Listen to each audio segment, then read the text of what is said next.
شہاب نے بیان کیا، کہا کہ میں نے ابو سلمہ بن عبد الرحمن اور ابن مصیب سے سنا، وہ بیان کرتے تھے کہ حضرت ابو ہریرہ رضی اللہ عنہ نے کہا کہ نبی کریم صلی اللہ علیہ وسلم نے فرمایا، کوئی شخص جب زنا کرتا ہے تو عین زنا کرتے وقت وہ مومن نہیں ہوتا،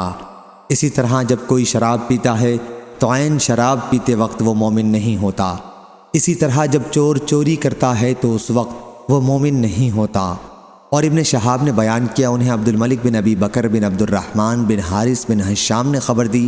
ان سے حضرت ابو بکر رضی اللہ عنہ بیان کرتے تھے اور ان سے حضرت ابو ہریرہ رضی اللہ عنہ نے، پھر انہوں نے بیان کیا کہ حضرت ابو بکر بن عبد الرحمن حضرت ابو ہریرہ رضی اللہ عنہ کی حدیث میں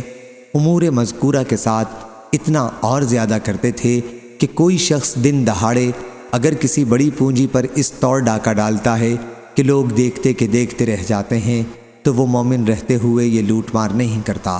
صحیح بخاری حدیث نمبر 5578۔